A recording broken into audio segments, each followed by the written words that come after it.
Manoj दासଙ୍କ चेतनार दिग्बलय नवप्रकाश April 2012 विज्ञान संस्थार अवैज्ञानिक आचरण मु पाठ करुछि समीर रंजन दास। ए विश्व ब्रह्मांडर सृष्टि पछरे कौनसी सचेतन शक्ति रही ना यह आकस्मिक भावे आपण छाएं गढ़ी हो जाइछि। ए प्रश्न उपरे एकदा वस्तुवादी एवं चेतनावादी मध्यरे बहुत तर्क वितर्क हेउथिला। वैज्ञानिक मानंकु साधारणतः आमे वस्तुवादी बोली धरि नेउ, ताहा किंतु ठीक नुहे। भारतवर्षर अधिकांश वैज्ञानिक ए विश्व सृष्टि पछरे एक रहस्यमय महाचेतना रहिछि बोली विश्वास करुथिबा कथा एक समीक्षारु जणा पड़िथिला। किंतु पाश्चात्य जगतरे मध्य एही भली विश्वासर बशवर्ती वैज्ञानिक मानंक संख्या कम नुहे।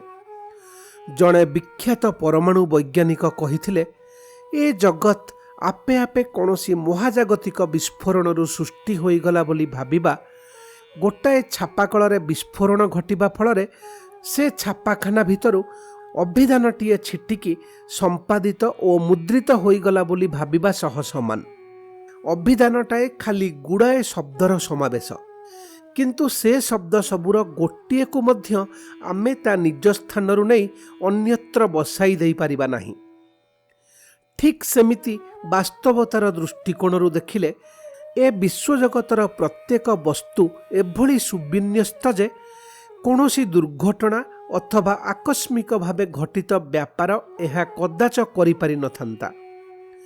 विज्ञानर प्रथम गुण हैला ताहा सर्वदा उन्मुक्त मन नहीं सबु अवस्था पर्यवेक्षण करिब।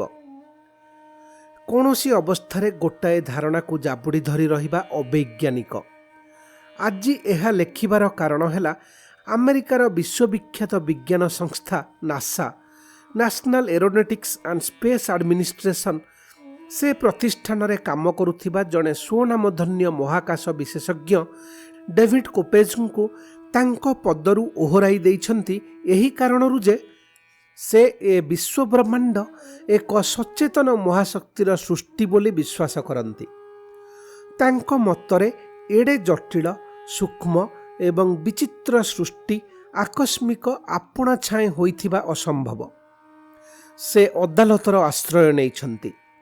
नासार कर्तृपक्ष कहउछंती जे कौनसी व्यावहारिक कारणरु तांको प्रति कार्यानुष्ठान निया होइछि, तांको विश्वास जोगु नुहे। किंतु गणमाध्यम परिवेशित संवादरु जणा जाए तांको विश्वास ही ए परिस्थिति पई दायी बोली अनेकंक धारणा। वास्तव में तांको प्रति कर्तृपक्षंक आचरण पश्चात्य हुए तो एकाधिक कारण थिबो, किंतु तांकर तथाकथित भववादी दार्शनिक मत संवाद मानंकरे प्राधान्य पाइबारु मने हुए वैज्ञानिक मानंक भितरे एभली असहिष्णुतार अवसान घटी नाही।